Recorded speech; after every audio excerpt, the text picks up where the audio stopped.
cerita ini sendiri, di film ini sendiri kan si Tiwi dan Nugra itu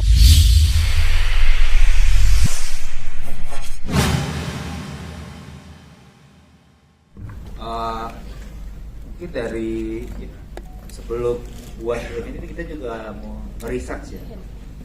Tujuannya kita mau menyampaikan sebuah pesan.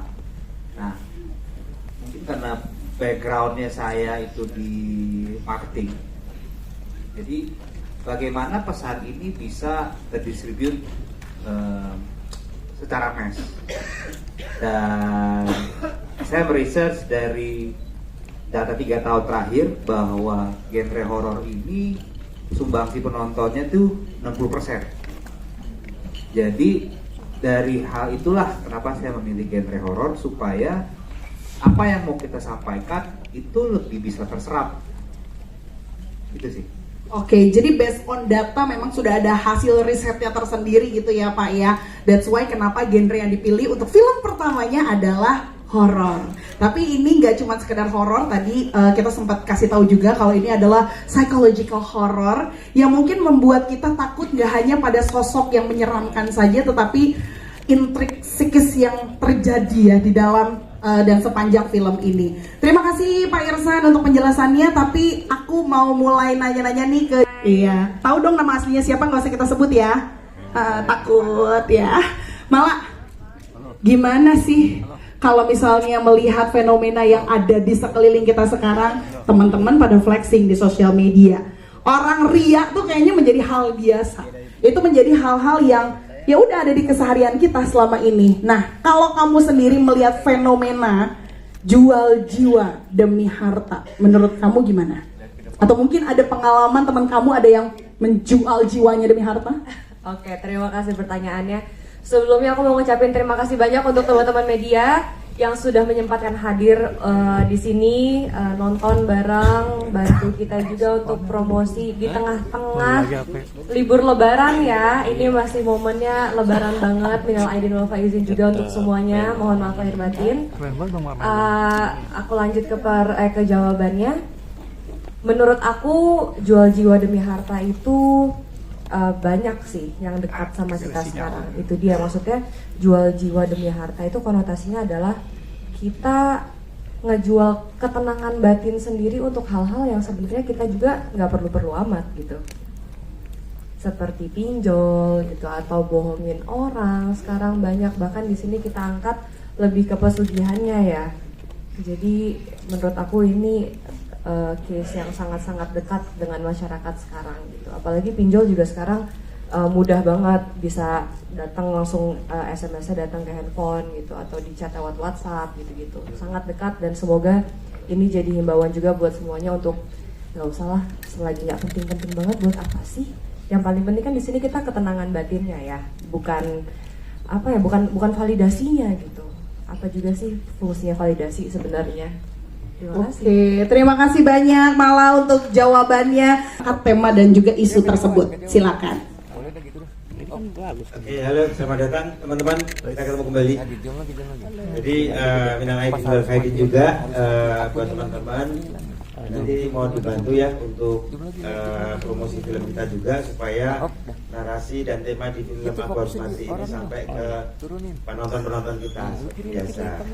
Nah, menjawab pertanyaan juga, sebenarnya kita tim kreatif ya, itu punya keresahan yang sama terhadap situasi sosial masyarakat kita. Menormalisasi teror-teror seperti pinjol, sosial media itu hampir kita melihat itu jadi hal yang biasa. Nah, di sekitar kehidupan saya sendiri itu tuh banyak sekali. Nah, itu kemudian menjadi PR kita bersama untuk menarasikan hal tersebut, supaya teman-teman yang menonton ataupun teman-teman nanti yang di sini juga tidak ikut menormalisasikan itu, baik sebagai korban ataupun sistem yang besar di balik itu. Sebenarnya kayak gitu. Keresahan-keresahan ini yang menjadi motivasi kuat kami untuk berangkat membuat cerita di film Aku Harus Mati. Oke, seperti itu ya Mas ya. Dan karena kan kalau di dunia selebritis kan hidup hedon ya kan, semua serba berlebih gitu. Tapi kamu ada nggak sih melihat ada kemungkinan itu terjadi di sekeliling kamu? Untungnya kalau di sekeliling aku enggak ya, semuanya Positif terlihat ya. positif aja, baik-baik Alhamdulillah. aja, dan sesuai gitu, maksudnya dari apa yang dia gunakan, apa yang dia lakukan sehari-hari, sejalan dengan kerja kerasnya gitu semua. Itu bisa dilihat dari sisi kerja kerasnya. Karena yang biasanya bikin kamu sendiri seperti apa sih? Oke, halo semuanya. Halo. Sebelumnya minal aidin wal faizin, mohon maaf lahir batin. Kalau kita sih harapannya sebenarnya konsep jual jiwa demi harta ini tadi juga udah malah bilang ya, apa kaitannya sama pinjol, sama validasi. Sebenarnya kan jual jiwa demi harta ini konsepnya adalah kita mengorbankan apa yang kita punya untuk apa yang kita mau gitu sebenarnya. Sama pun kayak pinjol, nipu orang demi validasi.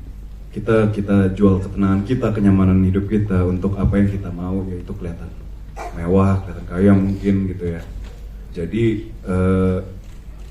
itu mungkin bentuk versi modernnya kayaknya dari pesugihan gitu ya. Jadi sebenarnya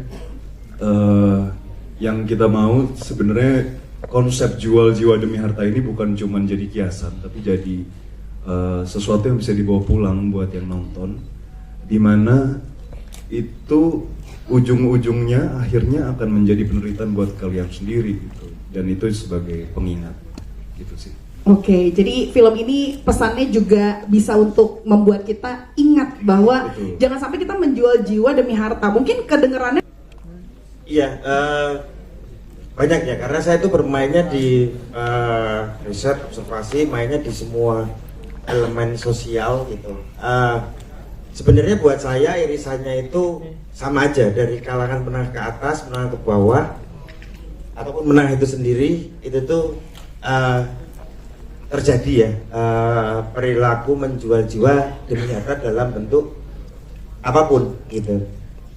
Katakanlah misalkan, ya kita tahu ya sekarang lagi rame di sosmed, pejabat-pejabat kita pakai baju oranye semua, itu juga termasuk gitu kan. Di kelas paling bawah atau menengah dan kolektor udah pasti, apalagi saya tinggal di Jogja gitu,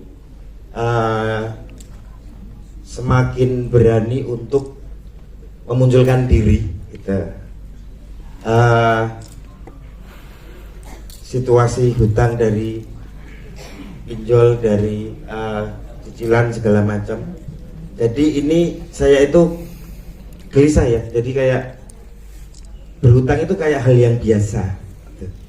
Tapi tidak tahu bagaimana nanti di belakangnya, apakah bisa membayar atau enggak, kemudian terlihat sendiri. Itu dari teman-teman banyak yang seperti itu gitu. Nah, itu yang saya sebut tadi, kemudian itu menormalisasi itu gitu.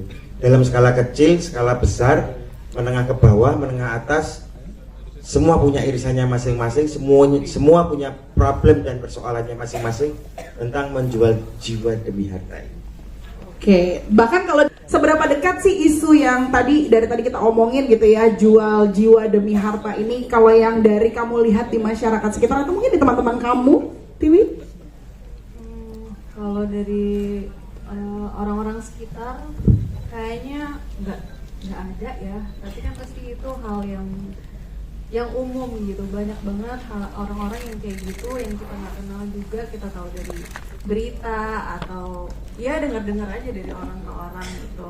Dan kalau dari cerita ini sendiri, di film ini sendiri kan si Tiwi dan Nugra itu jadi teman dekat dari Mala, dan kita dapat efek samping dari orang yang berhutang gitu. Jadi juga pengen nunjukin apa sih efeknya ke orang-orang sekitar untuk orang yang berhutang.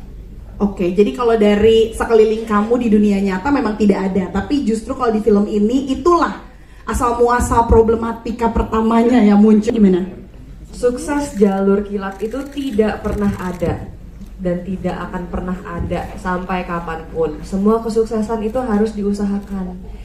Kayak kita bikin film ini, kita usahain dari awal, dari pre-production, dari production sampai post-production sampai akhirnya kita bisa sukses tayang hari ini gala premier, insya Allah semuanya lancar. Kalau kita coba-coba pakai jalur yang singkat gitu, kita berhutang, kita pinjam, kita apa, ujung-ujungnya kita nggak akan pernah tahu ke depannya apa atau siapa yang akan menagih gitu di kemudian hari. Ya, oke. Terima kasih banyak. Menurut kamu?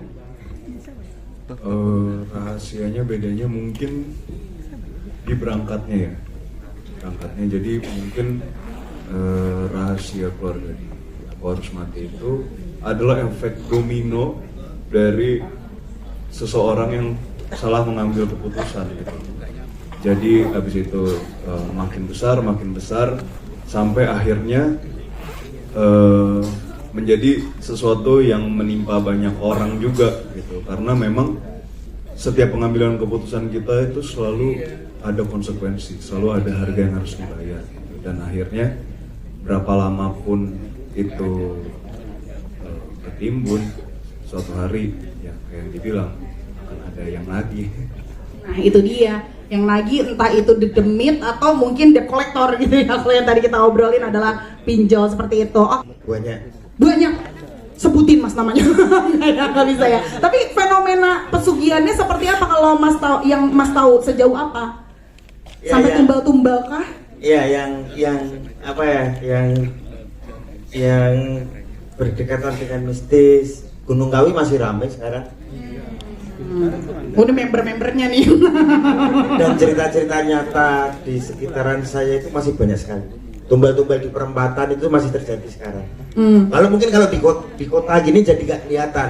Kalau di Jakarta itu nggak kelihatan. Karena apa? Orang disibukkan dengan kebutuhannya masing-masing. Hal kayak gitu tidak dipedulikan. Gitu. Mungkin ya kalau di daerah di Jogja aja itu masih ada. Betul, sampai tumbal kecelakaan apa segala macam itu masih ada. Aduh, serem ya. Okay. Gunung Kawi masih ramai. Nah itu poin utamanya, Gunung Kawi masih ramai. Padahal kalau cari sukses film ini gimana tuh dibuka mata batin? Aku bisa bilang scene itu adalah salah satu scene yang paling berkesan buat aku. Kenapa? Karena meninggalkan kesan yang cukup lama hingga 1 tahun kemudian. Hah, gimana maksudnya? Kok lama?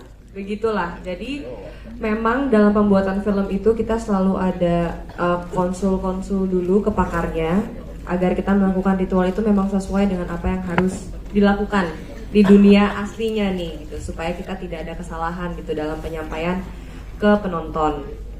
Memang saat di scene itu tidak ada rasa apa-apa ya, mungkin kayak rasanya memang aku menjadi Mala yang sebenar-benarnya, aku ada di situ, aku hadir. Tapi setelah pulang dari sana, kok aku mendadak jadi jauh lebih sensitif terhadap hal-hal yang mistis. Padahal sebelumnya aku tidak dekat dengan hal-hal yang mistis yang gue. Gitu. Tapi memang namanya juga syuting film horor ya. Memang banyak banget kejadian-kejadian mistis yang pasti terjadi di lokasi syuting. Dan salah satu yang sering kena adalah tiwi. Karena tiwi itu memang tulang wangi. Serius? Aku orang TikTok nih, aku ngerti banget nih tulang wangi. Tiwi. Bener tiwi. Tapi bener kan? Tulang wangi itu kan yang gampang katanya merasakan atau sensitif bisa dibilang gitu ya? Teh bener ya Teh? Emang kamu iya? Tulang wangi? Gak pernah denger istilah tulang wangi ya. Tapi kamu wangi sih, memang aku tadi cium wangi sih. Jadi tulang wangi itu katanya sensitif. Emang kamu dari kecil atau dari kapan gitu merasa lebih sensitif dengan hal-hal yang goib atau gimana? Aku nggak pernah bener-bener merhatiin tentang itu sih. Cuma emang pas lagi podcast sama Teteh gitu, kita sempat ngobrol terus. Oh iya, aku emang sering ada momennya sering reprepan tuh apa ya? Ketindihan. Ketindihannya emang lama kayak 1 tahunan gitu. Dan awalnya aku pikir kayak emang kayaknya emang sleepwalking, tapi selalu di situasi yang sama dan selalu nggak bisa ngomong, nggak bisa apa, dan bisanya cuma diem. Makanya sampai sekarang kalau takut apa-apa tuh selalu nge-freeze gitu, nggak bisa teriak. Dan sering banget mimpi tapi kayak bentuknya kayak CCTV gitu, jadi nonton atau tidur. Hah? Gitu. Gimana Jadi emang agak kayaknya ya kadang kan suka ngobrol sama orang-orang, ada juga yang bilang oh iya pernah, jadi aku selama ini ngerasa biasa aja. Terus pas syuting kemarin ya udah tahu ya dari awal ini kan film horor, jadi nggak mau kayak udah deh nggak mau dipikirin tentang setnya bakal kayak gimana, terus kita udah tahu ceritanya kayak gimana juga, jadi udah nggak mau pikir panjang. Dan pas udah mulai syuting kita pindah ke satu penginapan ini kayak penginapannya itu cottage gitu, jadi satu orang kita dikasih satu kamar dan satu kamar ini per bangunan gitu. Dan di saat malam tuh emang ada kayak yang jedor gitu jam 2-3, terus aku kayak ini kenapa keras banget, terus bilang ke orang hotelnya kayak oh itu tikus. Masa sih sekeras itu gitu. Terus Gedor pintu nggak mungkin ya? dia kayak di atap gitu dan atapnya emang nggak ketutup, jadi kayu-kayu gitu kayak cottage Jogja gitu. Makanya lumayan udah deh nggak mau mikir cuma emang jadi capek banget. Dan kita memang ada yang ngejaga juga kan pas syuting. Terus udah selesai syuting baru bilang kayak iya emang ada yang nempelin, cuma nggak mau mikir banyak. Oh ya udah nice to know, udah sampai situ aja gitu. Oke, tapi serem sebenarnya apa yang kamu alami gitu ya. Mungkin dialami juga sama Nugra atau Nugra yang chill aja anaknya? Waduh. Ada horor-horornya nggak sih yang kamu rasain Nugra? Iya, kalau saya sih sebenarnya denger juga. Oh yang di cottage itu? Iya, Yang gedebak-gedebuk si tikus katanya. tikus katanya. Mm-mm. Cuman saya tuh bukannya nggak percaya, sebenarnya saya percaya ya, tapi saya nggak takut. Jadi nggak percaya dan nggak takut itu dua hal yang berbeda ya. Di luar itu mistis atau tidak atau apapun, saya percaya kita tuh punya Tuhan. Jadi Tuhan yang maha pelindung, maha pelihara ya. Jadi saya rasa nggak perlu takut sih sama yang kayak gitu. Karena saya percaya apapun yang terjadi, siapapun yang ganggu, ada Tuhan yang selalu jaga kita gitu. Itu dia, intinya memang harus percaya sama Tuhan. Jadi Kayak ini kan jual jiwa demi harta itu, kalau saya ngerasanya itu adalah karena manusia itu terlalu tidak bertanggung jawab atas hidupnya sendiri, mau cara yang gampang tanpa usaha gitu, yang which is tidak mungkin gitu ya.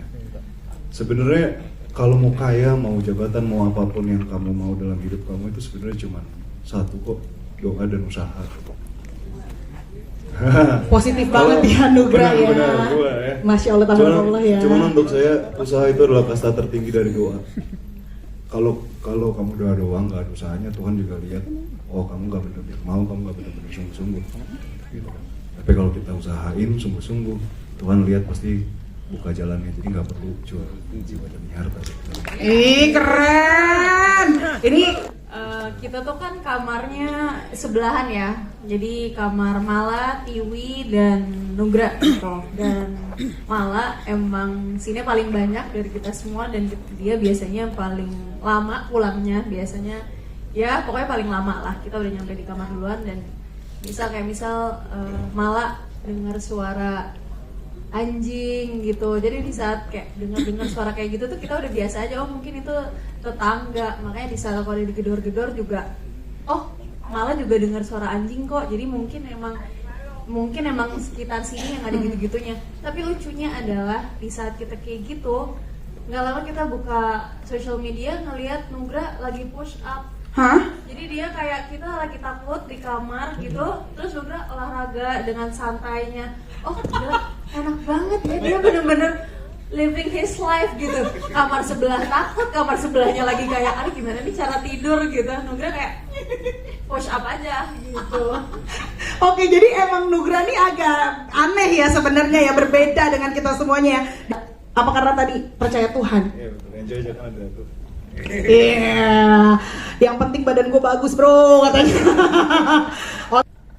Satu kata untuk aku harus mati apa? Aku harus mati, satu kata. Satu kata aja. Satu kata.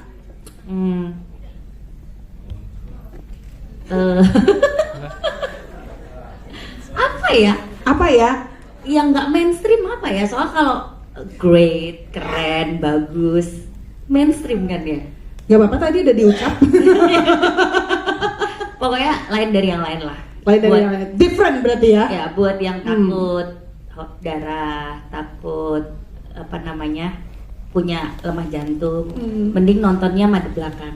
Nah, Tapi tetap harus nonton, harus beli tiketnya, tapi madep belakang aja kalau takut. oke Cima, makasih banyak. Nextnya dari Kinan atau Bella dulu? Kinan? Bella. Mohon maaf. Bella, satu kata untuk Aku Harus Mati. Untuk film Aku Harus Mati, aku bakalan kasih kata digorok. Digorok. Wow, seram ya. Kinan, satu kata untuk Aku Harus Mati. Aku bakal pilih luar biasa. Luar biasa 2, kita jadiin 1 jadi LB. Luar biasa ya. Terima kasih banyak Kinan. Dari Teteh, mungkin Teteh satu kata untuk film Aku Harus Mati, Teh. Beda. Oh, aku setuju nih sama kata beda karena beda dengan cerita-cerita yang lainnya ya. Oke, mungkin dari Pak Irsan, satu kata Pak Irsan untuk Aku Harus Mati, apa Pak Irsan?